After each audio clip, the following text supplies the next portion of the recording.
स्वागत करता हूं बच्चों आपका वनाइक एकेडमी में। आज हम फरवरी 2015 में से ईवीएस के एमसीक्यू लेकर आए हैं। तो शुरू करते हैं आज की क्लास।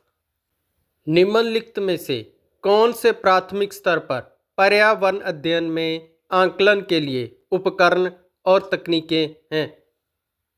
तो इन ऑप्शंस को आपने ध्यान से पढ़ लेना है। सही उत्तर होगा ए और बी। मिजोरम में की जाने वाली झूम खेती के विषय में निम्नलिखित कथनों का अध्ययन कीजिए। तो इन कथनों को आपने ध्यान से पढ़ लेना है। सही उत्तर होगा ऑप्शन नंबर सेकंड।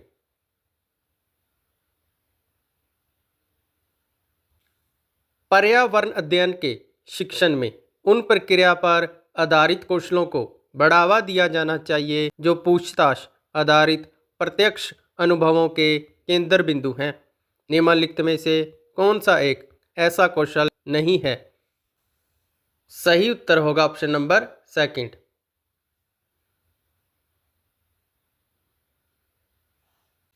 राधा विभिन्न प्रकार के यात्रा टिकटों का उपयोग करती है। ऐसे टिकटों के उपयोग से निम्नलिखित में से किस संकल्पना पर प्रभावपूर्ण ढंग से चर्चा की जा सकती है? सही उत्तर होगा ए और सी।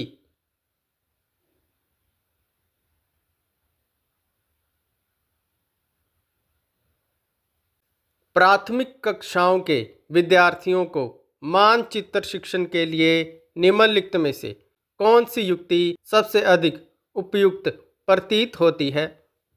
सही उत्तर होगा ऑप्शन नंबर 4।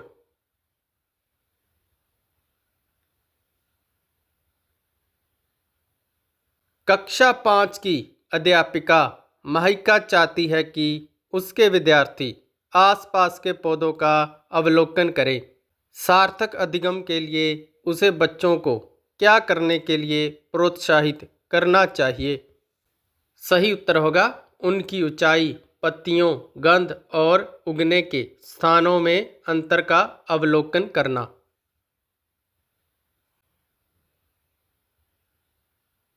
प्राथमिक स्तर पर पर्यावरण अध्ययन पढ़ाने के लिए निम्नलिखित में से कौन सा पहलू सबसे महत्वपूर्ण होना चाहिए? सही उत्तर होगा सीखने वालों को प्राकृतिक और सामाजिक सांस्कृतिक पर्यावरण से जोड़ना। प्राथमिक स्तर पर मानचित्रांकन सिखाने से शिक्षार्थियों में निम्नलिखित में से किस कौशल को बढ़ावा मिलता है? सही उत्तर होगा सापेक्ष स्थिति और दिशा बोध की जानकारी। निम्नलिखित तालिका का अध्ययन कीजिए। तो इस तालिका को आपने ध्यान से पढ़ लेना है।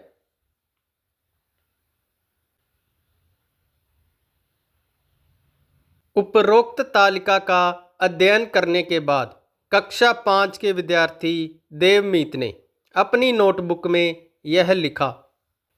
तो इन ऑप्शंस को आपने ध्यान से पढ़ लेना है। निम्नलिखित में से कौन से सही है? सही उत्तर होगा सी और डी निष्कर्ष है।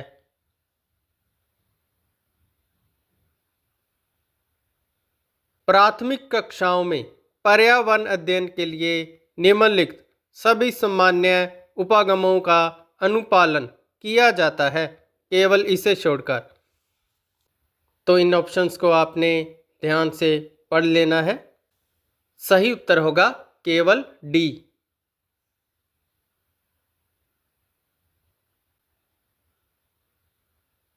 एनसीएफ 2005 ने कक्षा 1 और 2 के लिए पर्यावरण अध्ययन के किसी पाठ्यक्रम या पाठ्य पुस्तकों की संस्तुति नहीं की है। इसके लिए सबसे उपयुक्त कारण है? सही उत्तर होगा संदर्भ युक्त अधिगम प्रवेश प्रदान करना।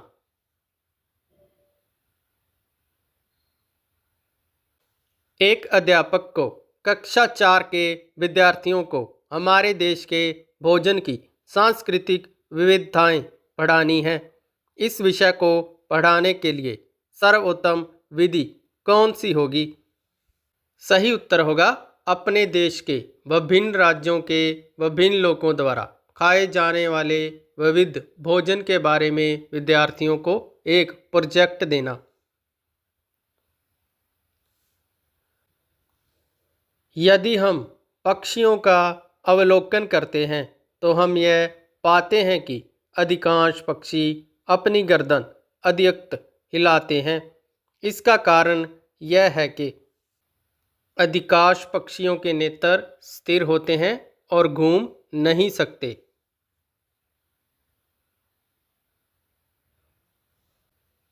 रीना आम पसंद करती है।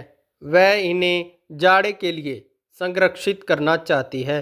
निम्नलिखित में से कौन सा तरीका संरक्षण के लिए सर्वाधिक उपयुक्त है? सही उत्तर होगा अचार और आम पापड़ बनाना।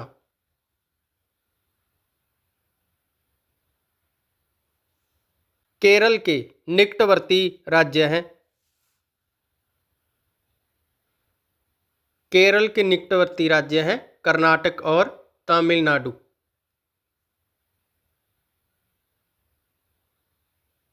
निम्नलिखित में से हमारे देश के किस राज्य के अधिकतर लोग नारियल के तेल में पकी हुई समुद्री मछली खाना पसंद करते हैं? सही उत्तर होगा गोवा।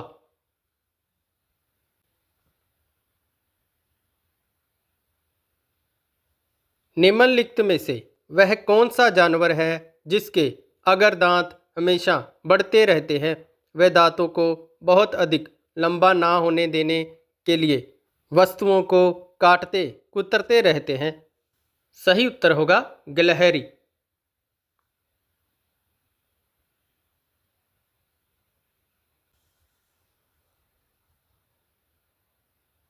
कोई किसान उर्वरकों और कीटनाशकों का अधिक उपयोग करके अपने खेतों में बार बार धान की फसल उगा रहा है।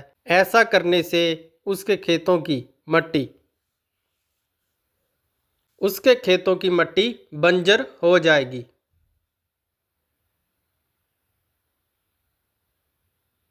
रेगिस्तानी ओक के बारे में निम्नलिखित कथनों का अध्ययन कीजिए। तो इन कथनों को आपने ध्यान से पढ़ लेना है। सही उत्तर होगा ए, बी और सी। कोई व्यक्ति 2/1/2015 को मडगांव से नागरकोइल जाने के लिए रेलगाड़ी 7:45 बजे मडगांव से चली और अगले दिन अर्थात 3/1/2015 को 4:45 बजे नागरकोइल पहुंची। यदि इन दोनों स्टेशनों के बीच की दूरी 1140 किलोमीटर है तो रेलगाड़ी की औसत चाल थी लगभग 54 किलोमीटर प्रति घंटा।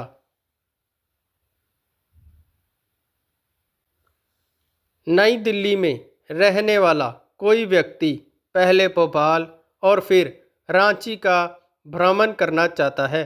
उसकी यात्रा की दिशा होगी पहले पूर्व दिशा में और फिर दक्षिण दिशा में।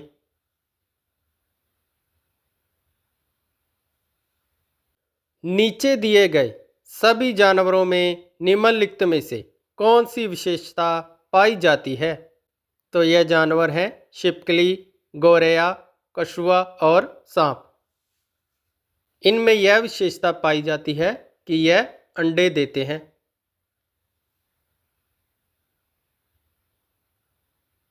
प्राथमिक स्तर पर पर्यावरण अध्ययन के शिक्षण में कहानियों और कविताओं का प्रभावी ढंग से उपयोग किया जा सकता है।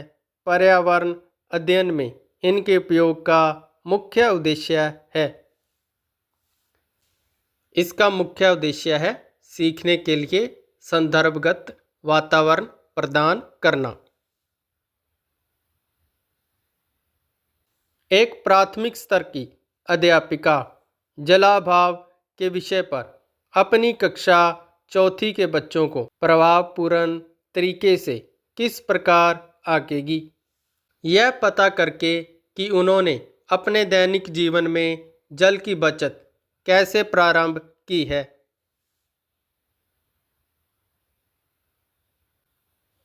आपके प्रधानाचार्य ने आपको कहा कि कक्षा 5 के विद्यार्थियों को शैक्षिक अवलोकन यात्रा को सार्थक बनाने के लिए आप अपनी योजना में क्या सम्मिलित करेंगी। सही उत्तर होगा ऑप्शन नंबर 1।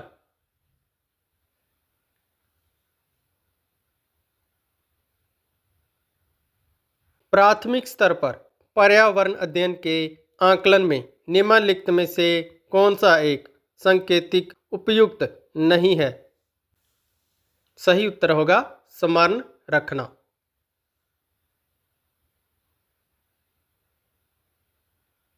इस पौधे में पत्तियां हैं जिन्हें सब्जी की तरह प्रयोग में लाया जाता है। इसके बीजों से तेल प्राप्त किया जा सकता है। यह पौधा है सरसों।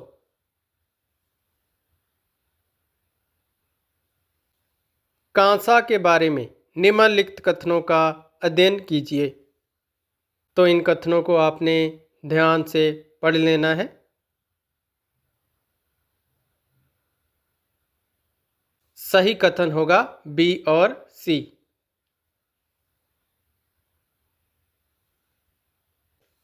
निम्नलिखित में से कौन सा मच्छरों से होने वाले रोगों का समूह है। सही उत्तर होगा चिकनगुनिया, डेंगू और मलेरिया।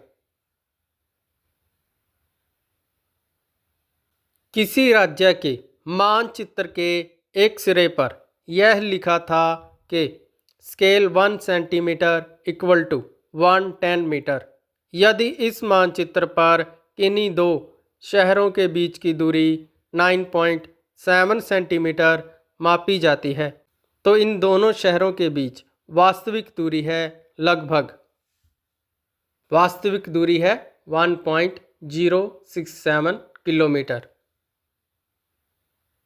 तो इसी के साथ हमारे आज के MCQ कंप्लीट होते हैं। मिलते हैं कल एक और प्रीवियस ईयर एग्ज़ाम के साथ। बहुत बहुत धन्यवाद।